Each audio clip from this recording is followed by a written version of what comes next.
बाद विधानसभा के शहीद पार्क में बहुजन समाज पार्टी के तत्वाधान में एक दिवसीय कैडेट कैंप का आयोजन किया गया। इस मौके पर मुख्य अतिथि राज्यसभा सांसद डॉक्टर अशोक सिद्धार्थ ने माधवेंद्र राय को मोहम्मदाबाद विधानसभा का प्रभारी एवं प्रत्याशी घोषित किया। उत्तर प्रदेश को विकास के रास्ते पे ले जाने का काम किया।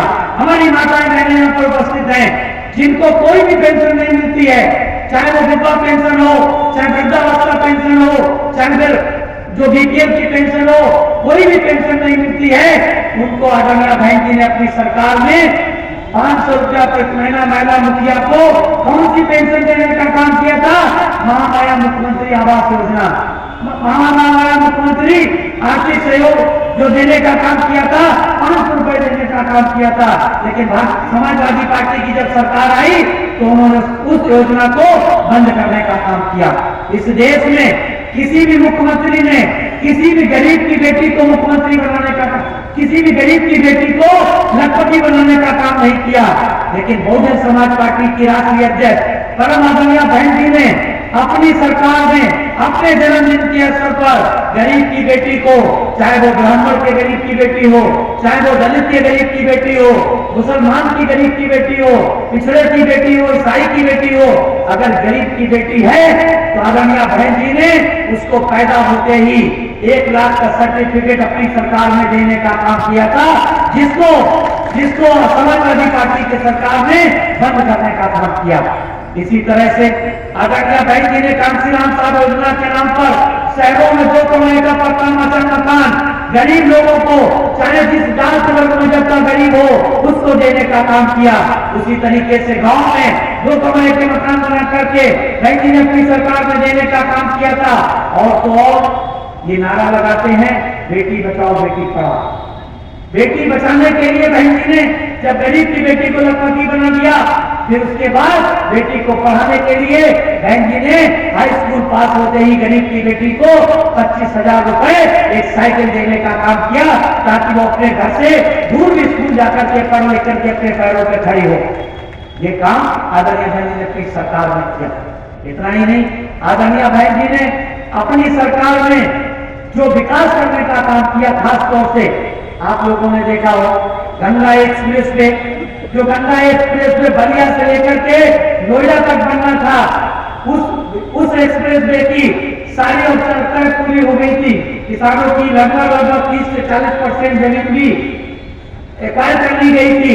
लेकिन साथियों, इसी भारतीय जनता पार्टी ने, इसी समाजवादी पार्टी ने, इसी कांग्रेस पार्टी ने भड़का करके इसको, उस प्रोजेक्ट को साथियों आंदोलन के द्वारा बंद। इस मौके पर डॉक्टर अशोक सिद्धार्थ ने कहा कि जनता भाजपा की गलत नीतियों को अच्छी तरह से समझ चुकी है। आने वाले विधानसभा चुनाव में भाजपा को सत्ता से बेदखल कर बसपा की सरकार बनाने का मन बना चुकी है। उन्होंने कहा कि बसपा ही एक ऐसी पार्टी जो सभी वर्गों को साथ लेकर चलने का काम करती है। जनता पार्टी जो जनसंघ से जनता पार्टी से भारतीय जनता पार्टी बनी, उस भारतीय जनता पार्टी ने भी कांग्रेस के बाद सबसे ज्यादा लंबे समय तक देश और प्रदेश में शासन करने का काम किया।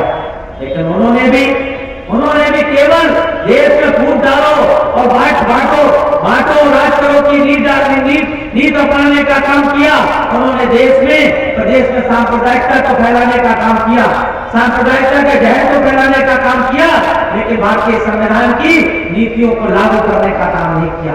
भारतीय संविधान में दी गई सहूलतों को लागू करना तो दूर, बल्कि इस भारतीय जनता पार्टी ने जब केंद्र में शासन सत्ता में रही तो उसने बाबा साहब के बनाए संविधान से छेड़छाड़ करने का प्रयास किया। याद करिए साथियों, जब श्री अटल बिहारी वाजपेयी जी की केंद्र में सरकार थी तो इन्होंने संविधान समीक्षा आयोग बनाने का काम किया, और जब आप श्री मोदी जी के नेतृत्व में सरकार बनी तो साथियों, आप लोगों को याद होगा 2014 से पहले तो गुजरात के मुख्यमंत्री हुआ करते थे। गुजरात में क्या हुआ ये आपको अच्छी तरह से पता है। गुजरात को वो मॉडल बनाना चाहते थे, इस भारत को गुजरात जैसा मॉडल बनाना चाहते थे, और उन्होंने बनाने का काम किया। इस मामले में सबसे ज्यादा आयरन डिफिशियंसी की महिलाओं में सबसे ज्यादा एनीमिया की हुई, आयरन की कमी, हंगर इंडेक्स में भारत सबसे पीछे चला गया। और तो और सबसे ज्यादा इस देश की संपदा में खासतौर से जो सरकारी उपक्रम है उनको बेचने का काम अगर किसी ने सबसे ज्यादा किया तो श्री मोदी जी की सरकार ने किया। अन्य पार्टियों को जनता के साथ छल करने का कार्य किया है। भाजपा सरकार में महंगाई पूरी तरह से बेलगाम हो चुकी है। डीजल पेट्रोल के साथ ही सरसों का तेल सहित अन्य खाद्य पदार्थों की मूल्यों में बेतहाशा वृद्धि होने से गरीबों के सामने पेट भरने का संकट खड़ा हो गया। भारतीय जनता पार्टी यमलोक की पार्टी है, जनता से झूठे वादे कर उसे बेवकूफ बनाने का काम कर रही है। ये सरकार एक एक कर सरकारी विभागों का निजीकरण करने का कार्य करते हुए पूंजीपतियों को लाभ पहुंचाने का कार्य कर रही है। तो इन्होंने संविधान समीक्षा आयोग बनाने का काम किया, संविधान समीक्षा आयोग बनाने का काम किया। और जब आप श्री मोदी जी के नेतृत्व में सरकार बनी तो साथियों आप लोगों को याद होगा 2014 से पहले तो गुजरात के मुख्यमंत्री हुआ करते थे। गुजरात में क्या हुआ ये आपको अच्छी तरह से पता है। गुजरात को वो मॉडल बनाना चाहते थे, इस भारत को गुजरात जैसा मॉडल बनाना चाहते थे और उन्होंने बनाने का काम किया। इस मामले में सबसे ज्यादा आयरन डिफिशियंसी की महिलाओं में सबसे ज्यादा एनीमिया की हुई, आयरन की कमी, हंगर इंडेक्स में भारत सबसे पीछे चला गया।